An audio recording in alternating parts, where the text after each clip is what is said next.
So hello everyone, Swami Vivekananda AKR chemistry classes में आप सभी का स्वागत है। तो आइए भाई, आज ये तो हम पिछले लेक्चर में कितना कर चुके थे भाई। हम बेसिक हाइड्रोलाइसिस पर आ चुके थे और बेसिक हाइड्रोलाइसिस में मैं आपको वो स्पेस कम था इसलिए वो कम बन पाया। आगे मैंने बेस मैकेनिज्म के बारे में थोड़ा बहुत बताया था, लेकिन बस मैकेनिज्म पे पहुंचे नहीं थे, वो अब करेंगे। ठीक है, तो क्या बताया था मैंने कि भाई OH क्लोरीन की जगह किस प्रकार रिप्लेस हुआ। बेस हाइड्रोलाइसिस रिएक्शन है ना, इसमें इस रिएक्शन में बेसिक हाइड्रोलाइसिस में बेस की प्रेजेंस पर रिएक्शन हुई है। यह जो रिएक्शन है यह रिएक्शन बेस की प्रेजेंस में हुई है। अब हमको यही चीज देखनी है भाई, अब हमको यही चीज यहां पर देखनी है कि भाई बेस की प्रेजेंस में रिएक्शन हुई तो यहां पर जो OH है क्लोरीन की जगह किस प्रकार रिप्लेस हुआ, वही मैकेनिज्म को हम आपको करवाएंगे भाई। ये मैकेनिज्म स्टार्ट कीजिए, इस मैकेनिज्म को स्टार्ट कीजिए। मैकेनिज्म ऑफ बेसिक हाइड्रोलाइसिस करिए start. Mechanism of basic hydrolysis लिख लीजिए। Mechanism of basic hydrolysis.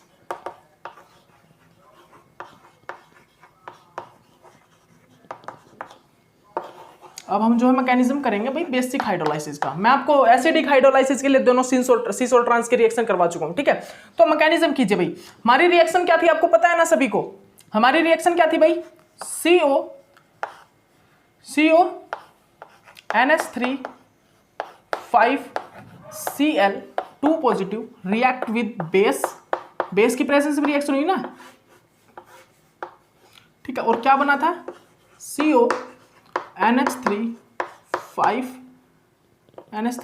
And OH 2 positive plus chlorine बाहर निकल गया था। तो हमें बस अब यही बताना है कि रिप्लेस किस प्रकार हुआ। तो ये मैकेनिज्म देखिए भाई, आइए CO मैकेनिज्म देखिए, जल्दी आप भी करने की कोशिश कीजिए अगर आप कर सकते हो तो। आप भी जल्दी इस रिएक्शन को करने की कोशिश कीजिए अगर आप कर सकते हो तो। इसको बिल्कुल आसान है भाई, बेसिक हाइड्रोलाइसिस रिएक्शन बिल्कुल आसान है। ये तो कुछ नहीं है इसमें, ये 2 पॉजिटिव चार्ज है यहाँ पर।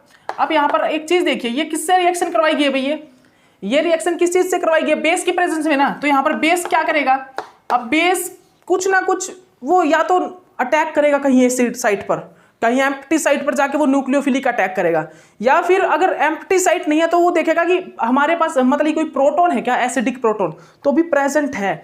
हमारे पास ये प्रोटॉन है जो एसिडिक प्रोटॉन है। अभी ये जो NH3 वाले जो प्रोटॉन है, ये NH3 वाले ये जो प्रोटॉन है ये एसिडिक प्रोटॉन का वर्क कर रहा है। किस चीज का भाई, एसिडिक प्रोटॉन का, या प्रोटॉन है जो एसिडिक प्रोटॉन है। ठीक है, तो हमारा न्यूक्लियोफाइल जो बेस है, बेस क्या करेगा, इसको एब्स्ट्रैक्ट कर लेगा।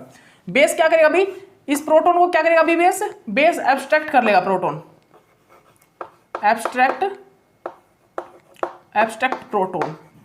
प्रोटॉन को एब्स्ट्रैक्ट कर लेगा। और फिर क्या बनेगा भाई, यहां पर देखिएगा क्या बना भाई, यहां पर NH3 Cl NH3 और ये हमारा NH2 नेगेटिव, ये बन गया, हो गया फाइनल। अब इसके बाद क्या होगा, यहां पर क्या होगा, ये जो नेगेटिव चार्ज है ना ये फोर्स करेगा मेटल की ओर, ये मेटल की ओर फोर्स करेगा और इस क्लोरीन को बाहर निकालेगा। ये क्या करेगा भाई, फोर्स करेगा इस मेटल पे जाके कंजुगेट करेगा एक प्रकार से और इसको बाहर निकाल देगा। इसको क्या करेगा, इस क्लोरीन को रिमूव करवा देगा। यहां से क्या करेगा भैया, ये यहां से ये जो नेगेटिव चार्ज है इसको फोर्स करके इसको यहां से बाहर निकाल देगा। फोर्स का मतलब आप समझते हो ना, रिएक्शन को फॉरवर्ड करना। फोर्स मतलब यही बोलते हैं कि रिएक्शन को फॉरवर्ड कराना। तो रिएक्शन यहाँ पर किस प्रकार फॉरवर्ड होगी भाई, ये जो कंजुगेट बेस हमारा बना है यहाँ पर, अब कंजुगेट बेस बनेगा यहाँ पर। अब कंजुगेट बेस बनेगा, देखिएगा आप, ये इसने क्या किया, इस नेगेटिव चार्ज ने यहाँ पर कंजुगेट करके एक प्रकार से इसको बाहर निकाल दिया। इसको कंजुगेट करके इसको क्लोरीन को बाहर निकाल दिया। ठीक है, तो फिर उसके बाद यहाँ पर जो बना वो क्या बना भाई, कंजुगेट बेस बन के आया हमारे पास एक कंजुगेट बेस बन के आ गया भाई। NH3 NH2 NH3। अब ये देखिए यहाँ पर ये जो कंजुगेट बेस बना है, कंजुगेट बेस को हम CB से डिफाइन कर, मतलब CB लिख रहा हूं मैं, कंजुगेट बेस को CB। ठीक है, अब ये जो कंजुगेट बेस बना है ना, तो मैं आपको बता देता हूं ये कंप्लीट रिएक्शन कंजुगेट बेस पे ही डिपेंड करती है। अभी अगर यहाँ पर इस रिएक्शन में कंजुगेट बेस नहीं बनेगा तो ये रिएक्शन ही नहीं होगी बेसिक हाइड्रोलाइसिस की।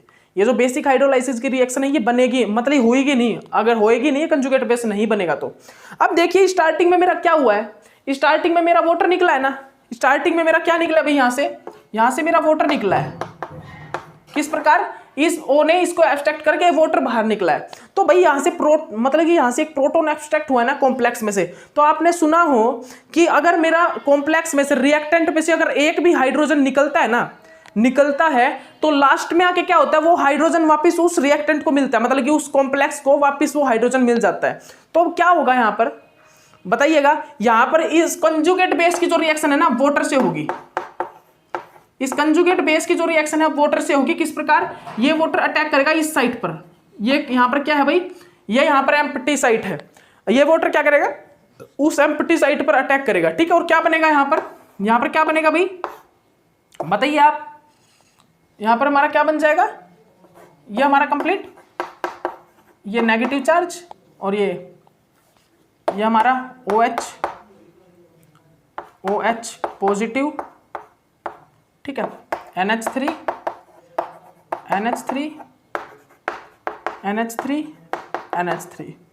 ठीक है। ये हमारा कंप्लीट बन के आ गया भाई, दिखाई दे रहा है ना आपको, ये कंप्लीट बन गया। अब इसमें क्या होगा, ये जो नेगेटिव चार्ज अमाइड है ये क्या करेगा, एब्स्ट्रैक्ट कर लेगा इस प्रोटॉन को, क्योंकि यहाँ पर जो ऑक्सीजन है इस पर क्या पॉजिटिव चार्ज, इस पॉजिटिव चार्ज को न्यूट्रलाइज तो करना पड़ेगा। तो इस प्रोटॉन से ये इलेक्ट्रॉन ले लेगा, इस बॉन्ड को ब्रेक करके इस प्रोटॉन से इलेक्ट्रॉन ले लेगा, और ये प्रोटॉन बचा ना। अब ये प्रोटॉन हो गया कैसा, पॉजिटिव। अब इस प्रोटॉन को एब्स्ट्रैक्ट कर लेगा हमारा अमाइड, इस प्रोटॉन को हमारा एब्स्ट्रैक्ट कौन कर लेगा, अमाइड। और फाइनली हमारा क्या बन जाएगा अभी, फाइनली हमारा कंपाउंड क्या बन जाएगा, कॉम्प्लेक्स, जो हमें बनाना था, OH को रिप्लेस करना था ना, OH को मतलब कि क्लोरीन की जगह OH लगाना था, वो बन गया हमारा फाइनली हमारा कॉम्प्लेक्स बन के आ गया। फाइनली जो हमारा कॉम्प्लेक्स हमें बनाना था वो हमारा कॉम्प्लेक्स बन के तैयार हो गया, ये हमारा कॉम्प्लेक्स बन गया। तो इसी प्रकार ये रिएक्शन हुई है। इसी प्रकार यहाँ पर क्या हुआ है, इसी प्रकार यहाँ पर क्लोरीन की जगह OH बेस रिप्लेस हुआ है, बस। और तो कुछ नहीं हुआ यहाँ पर, बता दी ना मैंने रिएक्शन में क्या हुआ है। रिएक्शन में सबसे पहले क्या हुआ, अभी हमारा जो बेस है बेस ने एसिडिक प्रोटॉन को एब्स्ट्रैक्ट किया और वाटर बाहर निकल गया। अब उसने ये जो नेगेटिव चार्ज, यहाँ पर नेगेटिव चार्ज एक प्रकार से कंजुगेट बेस बनने के लिए ये जो नेगेटिव चार्ज रिएक्शन को फोर्स करेगा और इस क्लोरीन को बाहर निकाल देगा, मतलब रिएक्शन को फॉरवर्ड की तरफ लेके जाएगा। ये क्लोरीन यहाँ से बाहर निकल जाएगा और हमारे पास एक कंजुगेट बेस बन जाएगा, कंजुगेट बेस, ठीक है। अब इस कंजुगेट बेस के साथ क्या होगा, वाटर रिएक्ट करेगा एम्प्टी साइट पर, एम्प्टी साइट यहाँ पर ये वाले एम्प्टी साइट है, ठीक है। उसके बाद यहाँ पर नेगेटिव चार्ज आएगा, ये जो प्रोटॉन पे जो ये आपको पता ही है, ये मैंने आपको बता दिया। ये क्या होगा यहाँ पर इस पे पॉजिटिव चार्ज आया ऑक्सीजन पे, ये इस न्यूट्रलाइज करने के लिए इस प्रोटॉन से इलेक्ट्रॉन लेगा, इस प्रोटॉन पर फिर पॉजिटिव चार्ज आ जाएगा और इस प्रोटॉन को कौन ले लेगा, अमाइड ले लेगा और वापिस हमारा वो कॉम्प्लेक्स बन जाएगा। और इसी प्रकार यहाँ पर बेसिक हाइड्रोलाइसिस रिएक्शन का जो हमारा मैकेनिज्म हुआ है उसमें आपको पता भी लग जाता है कि किस प्रकार क्लोरीन की जगह वाटर रिप्लेस हुआ। तो इस मैकेनिज्म से आपको बताया जाता है कि इस प्रकार हम क्लोरीन की जगह बेस को रिप्लेस कराते हैं। तो यही रिएक्शन है बस बेसिक हाइड्रोलाइसिस, और तो कुछ नहीं है बेसिक हाइड्रोलाइसिस में, बस यही है बेसिक हाइड्रोलाइसिस। अब मैं आपको इसमें कुछ एक बातें बताता हूँ, ये आप वीडियो को पॉज करके लिख लेना भाई, सभी चीजें, ये सभी चीजें आप लिख लेना वीडियो में पॉज करके। तो मैं आपको यहाँ पर क्या बताने जा रहा हूँ भाई, सुनिएगा ध्यान से। ये जो रिएक्शन है, ये जो बेसिक हाइड्रोलाइसिस रिएक्शन है, ये क्या है भाई, ये क्या है, ये डिपेंड करती है कंप्लीटली किस चीज पर, कंजुगेट बेस पर। ये कंप्लीटली कंजुगेट बेस पे डिपेंड करती है और ये सेकंड ऑर्डर रिएक्शन है। कैसी है भाई ये, इसका रेट जो है ना, रेट वो कंजुगेट बेस पर डिपेंड करता है। जो हमारी बेसिक हाइड्रोलाइसिस जो रिएक्शन है, कौन सी बेसिक हाइड्रोलाइसिस रिएक्शन, उसका जो रेट है वो कंप्लीट डिपेंड करता है किस चीज पर, कंजुगेट बेस पर। वो कंप्लीटली डिपेंड करता है भाई कंजुगेट बेस पर, ठीक है, ओके, याद रखिएगा इस चीज को। तो अब वो जो कंजुगेट बेस पर डिपेंड करता है, मान लीजिए वह जो है कंप्लीटली किस चीज पर डिपेंड करता है भाई, कंजुगेट बेस पर डिपेंड करता है ना, डिपेंड करता है। तो भाई उस रिएक्शन को हम सेकंड ऑर्डर रिएक्शन बोलते हैं। जो बेसिक हाइड्रोलाइसिस रिएक्शन होती है ये क्या होती है भाई, SN2 reaction, second order reaction होती है ये। और मैं आपको एक चीज बताना भूल गया, एक चीज बताना तो मैं आपको भूल ही गया, वो क्या था कि जो हमारा लास्ट वाला स्टेप था ना, लास्ट वाला, सबसे लास्ट वाला स्टेप, जहां पर क्या हुआ था भाई, हमारा प्रोटॉन एब्स्ट्रैक्ट कर लिया था अमाइड ने, ये वाला स्टेप, जो एक प्रकार से ये वाला स्टेप, सॉरी ये जो स्टेप हो रहा था ये कोबाल्ट पर इस प्रकार अटैक कर रहा था, ये अटैक कर रहा था। तो ये वाला स्टेप जो है फास्ट स्टेप होता है यहाँ पर। कौन सा भाई? फास्ट स्टेप होता है। फास्ट रिएक्शन का सबसे फास्ट स्टेप यही होता है। जो हमारा कंजुगेट बेस पर, सुन लीजिए ध्यान से, जो हमारा कंजुगेट बेस पर जब वाटर रिएक्ट करता है ना, वाटर अटैक करता है, तो वो जो रिएक्शन का सबसे ज्यादा फास्ट स्टेप होता है। फास्ट रिएक्शन स्टेप जो है कंप्लीट रिएक्शन मैकेनिज्म में सबसे ज्यादा फास्ट अटैक कौन सा होता है? जो हमारा वाटर कंजुगेट बेस पर रिएक्ट करता है, अटैक करता है, वो सबसे ज्यादा फास्ट स्टेप होता है, फास्ट रिएक्शन होती है वहां पर। ठीक है, ओके, तो याद रखिएगा इस चीज को। अब मेरा कहने का क्या, मैं क्या बोल रहा हूं भाई आपको, सुनिएगा। 3-4 लाइन है वो लिख लीजिए। जो हमारी बेसिक हाइड्रोलाइसिस रिएक्शन है वो कैसी होती है भाई? बेसिक हाइड्रोलाइसिस रिएक्शन कैसी होती है? वो वहां पर भाई उसका जो रेट है ना, वो रेट कंजुगेट बेस पर डिपेंड होता है।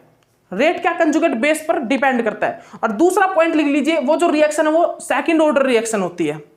सेकंड ऑर्डर रिएक्शन होती है। अब आप समझोगे ये, अब आप ये समझोगे कि सेकंड ऑर्डर तो भाई एसोसिएटिव रिएक्शन मैकेनिज्म होती है। डिसोसिएटिव जो रिएक्शन मैकेनिज्म थी ना ऑक्टाहेड्रल कॉम्प्लेक्स की, वो थी SN1 रिएक्शन। आपने डिसोसिएटिव रिएक्शन मैकेनिज्म मैंने पीछे करवाई हुई है, वो थी SN1 रिएक्शन, और जो हमारी एसोसिएटिव थी वो SN2 रिएक्शन मैकेनिज्म थी। तो आपको माइंड में ये आएगा कि भाई अगर ये सेकंड ऑर्डर रिएक्शन है, ये अगर SN2 रिएक्शन मैकेनिज्म है, ठीक, SN2 रिएक्शन मैकेनिज्म यहां पर हो रहा है, ये सेकंड ऑर्डर रिएक्शन हो रही है, तो ये होनी तो कौन सी चाहिए? एसोसिएटिव होना चाहिए। लेकिन ये एसोसिएटिव रिएक्शन नहीं होती। ये एसोसिएटिव रिएक्शन मैकेनिज्म से ये रिएक्शन नहीं चलती है, डिसोसिएटिव रिएक्शन मैकेनिज्म से ही होती है। लेकिन ये जो रिएक्शन है वो कंप्लीटली कंजुगेट बेस पर डिपेंड करती है। वो ये कंजुगेट बेस पर डिपेंड होने के कारण ये सेकंड ऑर्डर कहलाई जाती है। ठीक है भाई, ये जो डिपेंड करती है किस चीज पर करती है? कंजुगेट बेस और स्टार्टिंग का जो हमारा क्या होता है भाई, जो हमारा स्टार्टिंग का रिएक्टेंट होता है, किस किस चीज पर डिपेंड करती है भाई? ये रिएक्शन किस चीज पर डिपेंड करती है? जो हमारा प्रोडक्ट बना है और जो हमारा स्टार्टिंग में reactant plus conjugate base, reactant और कंजुगेट बेस पर। इसीलिए हम इसको बोलते हैं कि ये जो रिएक्शन है कैसी है भाई? सेकंड ऑर्डर रिएक्शन है। तो आप ये मत मान लीजिएगा, रिएक्टेंट आपको पता है ना क्या था? जहां पर क्लोरीन प्रेजेंट था, स्टार्टिंग वाला रिएक्टेंट, और कंजुगेट बेस आपको पता है जो लास्ट में कंजुगेट बेस बना है सेकंड लास्ट स्टेप में। ठीक है, ओके, ये याद रखिएगा। तो ये जो रिएक्शन है, ये रिएक्शन एसोसिएटिव रिएक्शन मैकेनिज्म से नहीं होती है, डिसोसिएटिव रिएक्शन मैकेनिज्म से ही होती है। और ये रिएक्शन सेकंड ऑर्डर होने का इसका कारण क्या है? सेकंड ऑर्डर रिएक्शन ये इसलिए होती है बिकॉज ये कंजुगेट बेस पर भी डिपेंड करती है। इस रिएक्शन का जो रेट है वो रिएक्टेंट पर भी और कंजुगेट बेस पर, दोनों की कंसंट्रेशन पर डिपेंड करता है। क्या रेट जो है रिएक्टेंट और कंजुगेट बेस के दोनों की कंसंट्रेशन पर रेट डिपेंड करता है। ठीक है, इसीलिए ये जो रिएक्शन है कौन सी होती है भाई? ये रिएक्शन सेकंड ऑर्डर रिएक्शन होती है, ना कि एसोसिएटिव रिएक्शन मैकेनिज्म। ये कंजुगेट बेस पर डिपेंड होने के कारण ये सेकंड ऑर्डर रिएक्शन होती है बस। ठीक है, ओके, यही चीज आपको यहां पर डिफाइन करनी थी। उसके बाद एक और पॉइंट लिख लीजिए इस रिएक्शन में, मोस्ट इंपॉर्टेंट पॉइंट है भाई, यहां से आपके स्टेटमेंट का क्वेश्चन बन सकता है कि ये जो रिएक्शन है, ये बेसिक हाइड्रोलाइसिस रिएक्शन, वो एसिडिक हाइड्रोलाइसिस रिएक्शन से फास्टर होती है। Basic hydrolysis reaction faster than acidic hydrolysis. यह जो रिएक्शन है एसिडिक हाइड्रोलाइसिस से कैसे होती है भाई? फास्टर होती है। ठीक है, एसिडिक हाइड्रोलाइसिस से रिएक्शन फास्टर होती है। ओके, चलिए ठीक है, इसको रफ कर दीजिए। तो भाई हमारा, मैंने आपको यहाँ पर जो हाइड्रोलाइसिस वाला पार्ट था ना, हाइड्रोलाइसिस वो कंप्लीट करवा दिया है। हाइड्रोलाइसिस का जो भी पार्ट है वो मैंने आपको यहाँ पर कंप्लीट करवा दिया। ठीक है, क्या बताया मैंने हाइड्रोलाइसिस में? सबसे फर्स्ट कि वो ऑक्टाहेड्रल कॉम्प्लेक्स में होती है। ऑक्टाहेड्रल कॉम्प्लेक्स कंटेन 2 ज्योमेट्रिसेस और ट्रांस। ऑक्टाहेड्रल कॉम्प्लेक्स जनरली क्या डिसोसिएटिव रिएक्शन मैकेनिज्म शो करते हैं। ठीक है, कौन सा भाई? डिसोसिएटिव रिएक्शन मैकेनिज्म को ऑक्टाहेड्रल कॉम्प्लेक्स क्या करते हैं? शोइंग करते हैं। किस चीज को? Octahedral complex dissociative reaction mechanism को शो करते हैं। और दूसरा क्या बताया मैंने? फिर एसिडिक हाइड्रोलाइसिस बताई। एसिडिक हाइड्रोलाइसिस में मैंने क्या बताया कि सिस जो है वो 100% प्रोडक्ट बनाता है, और जो ट्रांस है उसमें भी सिस मैक्सिमम अमाउंट में बनता है देन ट्रांस से। उसके बाद बेसिक हाइड्रोलाइसिस हमने की। बेसिक हाइड्रोलाइसिस में मैंने किस प्रकार आपको बताया कि OH क्लोरीन की जगह रिप्लेस होता है। ये मैकेनिज्म मैंने आपको कंप्लीट बता दिया। और मैंने बेसिक हाइड्रोलाइसिस में बताया कि वो एसोसिएटिव रिएक्शन नहीं होती, वो कंजुगेट बेस पर डिपेंड होने के कारण वो सेकंड ऑर्डर रिएक्शन होती है। ठीक है, और एक थर्ड पॉइंट मैंने क्या लिखवाया कि वो रिएक्शन जो है बेसिक हाइड्रोलाइसिस वो फास्टर होती है देन एसिडिक हाइड्रोलाइसिस से। किस चीज से भाई? एसिडिक हाइड्रोलाइसिस से फास्टर होती है। ठीक है, ओके, तो ये चीज मैंने आपको बता दी, ठीक है। अब देखिएगा, अब जो रिएक्शन है भाई वो है electron transfer reaction in complex और रिडॉक्स रिएक्शन। अब जो रिएक्शन है भाई वो है electron transfer reaction, electron transfer reaction in complex और redox reaction, electron transfer reaction in complex और रिडॉक्स रिएक्शन, ठीक है भाई। क्या बता रहा हूं मैं, electron transfer reaction in complex और electron transfer reaction in complex और रिडॉक्स रिएक्शन। अब हम इस चैप्टर को इस टॉपिक को करते हैं भाई। अब हम इस टॉपिक को करते हैं, तो इससे पहले आप लिख लीजिए जो इलेक्ट्रॉन ट्रांसफर रिएक्शंस जो होती हैं वो 2 टाइप की होती हैं, जो इलेक्ट्रॉन ट्रांसफर रिएक्शन और रिडॉक्स रिएक्शन। यहां पर मैं इलेक्ट्रॉन ट्रांसफर जो रिएक्शन है ना वो रिडॉक्स रिएक्शन ही होती है भाई। वहां पर क्या होता है कि एक जगह से इलेक्ट्रॉन निकल रहा होगा, एक इलेक्ट्रॉन ले रहा होगा, तो वो रिडॉक्स रिएक्शन ही कहलाती है। क्या, एक जगह से जो इलेक्ट्रॉन है वो निकल रहा है और दूसरा इलेक्ट्रॉन को ले रहा है, एक ही रिएक्शन के अंदर इलेक्ट्रॉन का लेन देन हो रहा है, तो इसीलिए हम ये जो इलेक्ट्रॉन ट्रांसफर रिएक्शन होते हैं इनको हम रिडॉक्स रिएक्शन बोलते हैं। मैंने आपको पीछे करवाया भी है बायो इनऑर्गेनिक केमिस्ट्री में, क्या भाई, साइटोक्रोम जो इलेक्ट्रॉन ट्रांसफर रिएक्शन होते हैं वो क्या होते हैं, रिडॉक्स एजेंट होते हैं साइटोक्रोम, ये मैंने आपको करवाया, ठीक है। ओके, तो देखिएगा इलेक्ट्रॉन ट्रांसफर रिएक्शन में क्या होता है भाई। सबसे फर्स्ट जो होती है inner sphere electron transfer reaction, inner sphere electron transfer reaction and outer sphere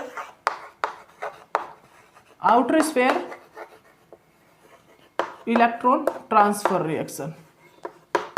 लिख लीजिए जल्दी, ये जो मैं लिखवा रहा हूं ना ये जल्दी से आप नोट डाउन कर लीजिए, inner sphere electron transfer and outer sphere electron transfer reaction, ठीक है। अब आप सबसे पहले हम जो करेंगे inner sphere electron transfer reaction का मैकेनिज्म करेंगे। सबसे पहले जो हम करेंगे भाई वो कौन सी करेंगे, inner sphere electron transfer reaction का mechanism. Inner sphere electron transfer reaction mechanism. तो मैं जो कुछ आपको पॉइंट लिखवा रहा हूं ना वो भी नोट डाउन कर लीजिए जल्दी से एक काम कीजिएगा, उन पॉइंट्स को नोट डाउन कर लीजिए जो मैं लिखवा रहा हूं आपको। कौन से भाई, इनर स्फीयर इलेक्ट्रॉन ट्रांसफर के कुछ मैं पॉइंट लिखवा रहा हूं, जल्दी नोट डाउन कर लीजिए। सबसे फर्स्ट पॉइंट क्या है भाई, inner sphere electron transfer reaction mechanism में, मतलब जो इनर स्फीयर इलेक्ट्रॉन ट्रांसफर जो रिएक्शन होती है ना उनका सबसे फर्स्ट पॉइंट कि यहां पर हमारे 2 कॉम्प्लेक्स होंगे, यहां पर हमारे पास 2 कॉम्प्लेक्स होंगे और उनमें एक कॉम्प्लेक्स तो लेबाइल होना चाहिए और अदर जो है ना वो इनर्ट होने चाहिए। मैं क्या बोल रहा हूं, यहां पर हमारे पास 2 और मोर देन 2 कितने भी कॉम्प्लेक्स हो सकते हैं, ठीक है। इस रिएक्शन में हमारे पास 2 कॉम्प्लेक्स भी और मोर देन 2 भी हो सकते हैं, लेकिन यहां पर कंडीशन एक है कि एक कॉम्प्लेक्स लेबाइल होना चाहिए और अदर जो हो वो क्या होने चाहिए, इनर्ट होने चाहिए, ठीक है। ओके, याद रखिएगा, ठीक है। यहां पर मैं क्या बोल रहा हूं, हमारे पास 2 या मोर देन 2 कॉम्प्लेक्स होंगे, ठीक है। तो यहां पर 1 जो कॉम्प्लेक्स है ना वो लेबाइल होना चाहिए और अदर जो है वो इनर्ट होने चाहिए, ठीक है। ओके, सबसे पहला पॉइंट तो यही है। उसके बाद सेकंड पॉइंट क्या भाई, सेकंड पॉइंट है भाई इनर्ट जो कॉम्प्लेक्स होगा ना, इनर्ट कॉम्प्लेक्स वो तो होगा भाई ऑक्सीडाइजिंग एजेंट और जो हमारा लेबाइल कॉम्प्लेक्स होगा वो होगा रिड्यूसिंग एजेंट। लिख लीजिए, इनर्ट जो कॉम्प्लेक्स होगा वो होगा भाई क्या, ऑक्सीडाइजिंग एजेंट, इनर्ट कॉम्प्लेक्स, ठीक है। जो लेबाइल होगा वो क्या होगा भाई, लेबाइल क्या होगा, रिड्यूसिंग एजेंट, लेबाइल जो होगा वो होगा रिड्यूसिंग एजेंट, लेबाइल जो होगा वही वो होगा रिड्यूसिंग एजेंट। लिख लीजिए ये सारे पॉइंट मैं जो लिखवा रहा हूं आपको। जो हमारा इनर्ट कॉम्प्लेक्स होगा कैसा भी, ऑक्सीडाइजिंग एजेंट, और जो हमारा लेबाइल कॉम्प्लेक्स होगा वो होगा रिड्यूसिंग एजेंट, ठीक है। उसके बाद आप थर्ड पॉइंट लिखिएगा। थर्ड पॉइंट क्या है भाई इस रिएक्शन का, थर्ड पॉइंट है जो हमारा इनर्ट कॉम्प्लेक्स होगा ना, इनर्ट जो कॉम्प्लेक्स होगा मिनिमम एक ब्रिज लिगेंड को कंटेन करके रखेगा। इनर्ट कॉम्प्लेक्स कंटेन मिनिमम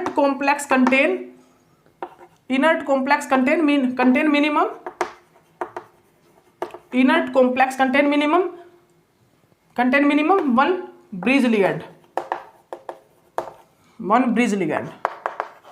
जो हमारा इनर्ट कॉम्प्लेक्स है वो कम से कम एक ब्रीजिंग लिगैंड को कंटेन करके रखेगा।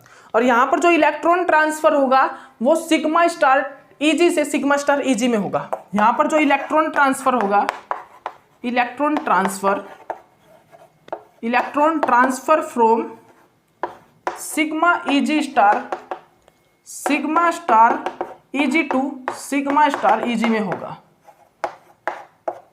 यहां पर जो इलेक्ट्रॉन ट्रांसफर होगा ना, हमारा जो इलेक्ट्रॉन ट्रांसफर होगा वो सिग्मा स्टार ईजी से सिग्मा स्टार ईजी में होगा। मतलब ये एक कॉम्प्लेक्स जो है उसका भी सिग्मा स्टार में इलेक्ट्रॉन होगा और जो सेकंड जो कॉम्प्लेक्स है उसका भी सिग्मा स्टार होगा। याद रखिएगा इस चीज को, sigma star eg to sigma star eg में यहां पर क्या होगा, ट्रांसफर होगा। ठीक है, ओके, याद रखिएगा इस पॉइंट को।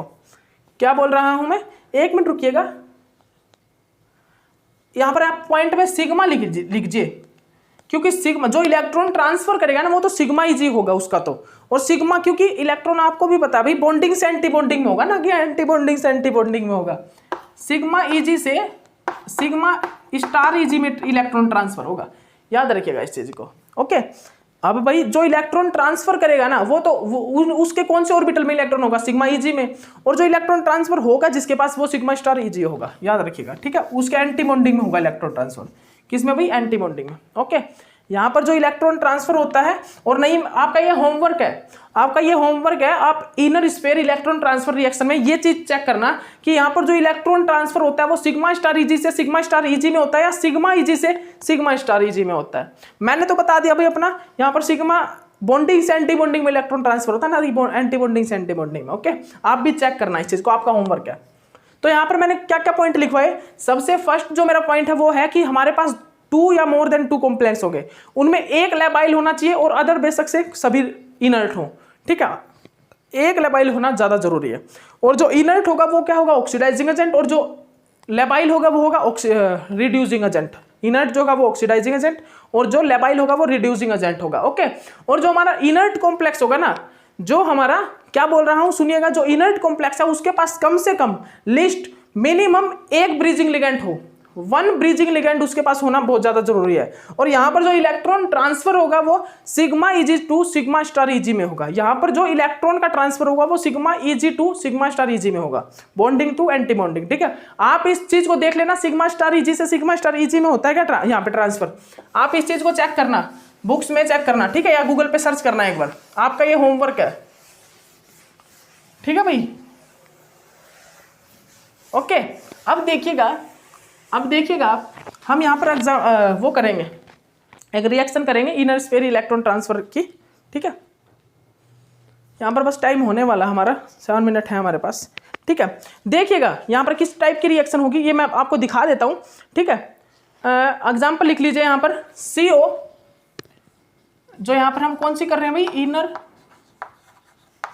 Sphere electron transfer reaction.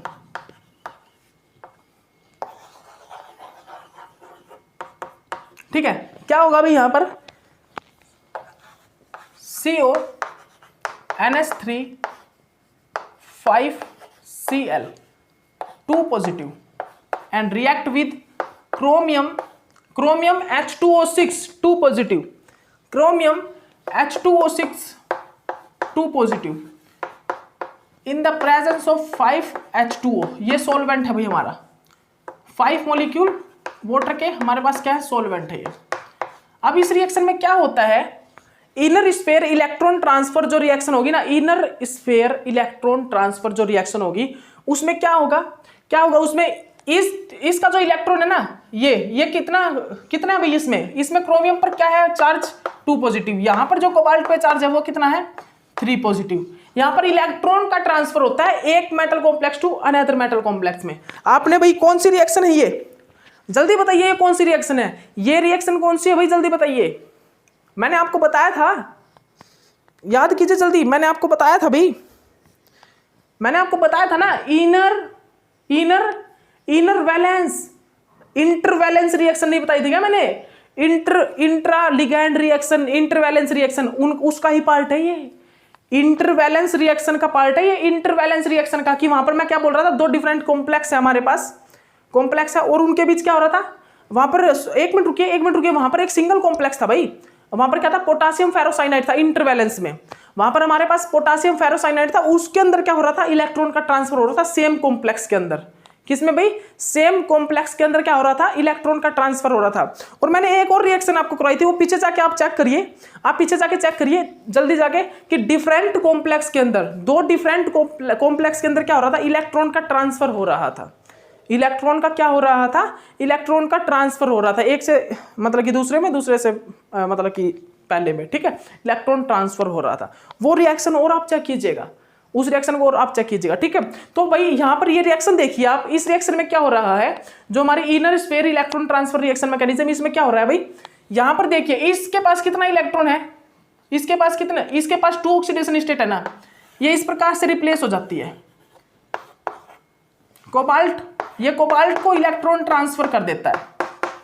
तो यहां पर क्या है, inner sphere electron transfer reaction, मतलब कि एक रिएक्शन के अंदर जो हमारी इनर स्फीयर है, ये कोऑर्डिनेशन स्फीयर, इनके अंदर क्या होता है, इलेक्ट्रॉन का ट्रांसफर होता है। एक ही रिएक्शन के अंदर ये जो डिफरेंट कॉम्प्लेक्स है, इनके अंदर इलेक्ट्रॉन का ट्रांसफर होगा, इलेक्ट्रॉन का ट्रांसफर। और वो करवाने में कौन हेल्प करेगा भाई, वो करवाने में हमारा जो ब्रिजिंग लिगेंड है ना, ब्रिजिंग लिगेंड, वो हेल्प करता है। ब्रिजिंग लिगेंड इस चीज की हेल्प करता है, वो इलेक्ट्रॉन ट्रांसफर करने में हमारी हेल्प करेगा। किस प्रकार करेगा, सारी चीजें मैं आपको दिखाऊंगा, ठीक है। यहां पर क्या होगा भाई, यहां पर जो प्रोडक्ट बनते हैं ना हमारे पास, यहां पर जो हमारे पास प्रोडक्ट बनेगा वो क्या बनता है, देख लीजिए आप, यहां पर जो निकलेगा भाई 5NH4 पॉजिटिव, और यहां पर जो हमारे पास प्रोडक्ट बनता है वो बनता है ये COH2O6 2 positive plus chromium H2O 5Cl2 positive. ये हमारे पास आगे प्रोडक्ट बन जाता है। यहाँ पर हमारे पास यहाँ पर जो inner sphere electron transfer reaction में ये प्रोडक्ट बनते हैं, ये हमारे पास क्या बनते हैं भाई, प्रोडक्ट बनते हैं, ठीक है। तो यहाँ पर आप खुद देख सकते हो भाई क्या हुआ है, यहाँ पर इलेक्ट्रॉन का ट्रांसफर ही तो हुआ है, यहाँ पर क्या हुआ, इलेक्ट्रॉन का ट्रांसफर ही तो हुआ है। देखिए पहले ये कितने में था, 3 पॉजिटिव में, अब ये क्या हो गया 2 पॉजिटिव में, ये क्या था 2 पॉजिटिव, ये 3 पॉजिटिव में चेंज हो गया इसका ऑक्सीडेशन स्टेट, मतलब कि इनर स्फीयर इलेक्ट्रॉन ट्रांसफर हुआ कुछ, इनर स्फीयर इलेक्ट्रॉन ट्रांसफर। तो आप एक चीज देखिए यहाँ पर, जल्दी देखिएगा, यहाँ पर ये क्या है भाई, ये किस चीज को कंटेन करके रखता है, ब्रीजिंग लिगेंड को, मतलब कि इनर्ट है। आप यहां से देख लीजिए क्लोरीन जो किस चीज का वर्क कर रहा है, ब्रीजिंग लिगेंड का वर्क कर रहा है, ब्रीजिंग लिगेंड का। तो मतलब कि ये क्या है भाई, ये इनर्ट है, इनर्ट, ठीक है। और ये क्या है, ये लेबाइल है। एक इनर्ट होगा तो दूसरा क्या होगा, लेबाइल। आपको ये चीज तो पता ही है। अब इनर्ट और लेबाइल को देखने का दूसरा तरीका भी मैंने आपको बता रखा है, CFT, crystal field stabilization energy, बताया हुआ है ना। तो आप चेक कर लीजिए भाई ये क्या होगा, इनर्ट होगा या लेबाइल होगा, चेक कीजिए जल्दी, इनर्ट होगा या लेबाइल होगा, चेक कीजिए। ये क्या होगा भाई रिएक्टेंट में, ये चेक कीजिए क्या होगा, डी, क्या है भाई ये D6 भाई कितनी एनर्जी कंटेन करके रखता है, D6 3 पॉजिटिव है ना, लो स्पिन कॉम्प्लेक्स में है, लो स्पिन कॉम्प्लेक्स कितनी एनर्जी कंटेन करके रखेगा, -2 या कुछ और बताइए, -4, -2 नहीं -4, माइनस का 4। और ये भाई जो क्रोमियम यहाँ पर कितना है भाई, ये D4 है, और D4 ये क्या भाई high spin, D4 high spin कितनी एनर्जी कंटेन करके रखता है, पॉजिटिव 3.14। मतलब कि यहां से बात फाइनल होगी, CFAC डिफरेंस जिसमें पॉजिटिव होगा वो लेबाइल होगा, और जिसमें नेगेटिव होगा वो क्या होगा, इनर्ट होगा। ये क्या होगा भाई, इनर्ट होगा। और एक चीज सुनिए, ये जब कंप्लीट रिएक्शन हो जाती है ना, रिएक्शन, और जो हमारे प्रोडक्ट बनते हैं उनमें फिर चेंज हो जाता है। ये इनर्ट था ना, ये लेबाइल में चेंज हो जाएगा, ये लेबाइल था तो ये इनर्ट में चेंज हो जाएगा। देखिए अब यहाँ पर देखिए क्या होगा, ये D7 में ना, ये कितना है, ये D3 है। अब एक चीज बताइए, D7 हाई स्पिन कॉम्प्लेक्स की एनर्जी कितनी होती थी भाई, पॉजिटिव 1.14, और D3 की एनर्जी कितनी होती है, D3 की एनर्जी होती है भाई -2। तो बताइए अब ये तो हो गया भाई लेबाइल, कोबाल्ट वाला जो कॉम्प्लेक्स वो हो गया लेबाइल, और जो क्रोमियम वाला कॉम्प्लेक्स है वो क्या होगा, इनर्ट। तो यही तो चीज मैंने बताई आपको कि रिएक्टेंट में जो चीजें इनर्ट होती हैं, इनर्ट और लेबाइल होती है ना, वो एक्सचेंज हो जाती है इलेक्ट्रॉन ट्रांसफर करने के बाद। इलेक्ट्रॉन ट्रांसफर होने के बाद जो लेबाइल होगा वो इनर्ट में चेंज हो जाएगा, जो इनर्ट होगा वो लेबाइल में चेंज हो जाएगा। तो यही चीज यहाँ पर हुई है, यही चीज हुई है। तो हम भाई नेक्स्ट जो हमारा लेक्चर होगा ना, नेक्स्ट लेक्चर मैं इसका आपको कंप्लीट मैकेनिज्म कराऊंगा कि यहाँ पर किस प्रकार ये इलेक्ट्रॉन ट्रांसफर हुआ है। यहाँ पर जो इलेक्ट्रॉन ट्रांसफर ये हो रहा है, मैं नेक्स्ट लेक्चर में आपको कंप्लीट कराऊंगा। यहाँ पर मैंने आपको इन्फॉर्मेशन दे दी है, मतलब कि इन्फॉर्मेशन दे दी है मैंने आपको यहाँ पर कि किस प्रकार यहाँ पर इलेक्ट्रॉन का ट्रांसफर हो रहा है रिएक्शन में, मतलब कि कौन कौन से रिएक्टेंट यूज हो रहे हैं और रिएक्टेंट यूज होने के बाद क्या रिएक्शन से बाहर निकल रहा है और प्रोडक्ट हमारा क्या बन रहा है, ये मैंने आपको सारी इन्फॉर्मेशन दे दी है। अब जो मेरा नेक्स्ट लेक्चर जो आएगा उसमें मैं इसका कंप्लीट मैकेनिज्म मैं आपको डिफाइन कर दूंगा। यहाँ पर भाई प्रीकर्सर कॉम्प्लेक्स और सक्सेसर कॉम्प्लेक्स ये चीजें बनती है, प्रीकर्सर कॉम्प्लेक्स और सक्सेसर कॉम्प्लेक्स, ये थोड़ा मैकेनिज्म है, इस मैकेनिज्म को समझना थोड़ा ज्यादा जरूरी है। इसका जो मेन इंपॉर्टेंट है ना inner sphere electron transfer reaction का, वो मैकेनिज्म ही सबसे ज्यादा इंपॉर्टेंट है।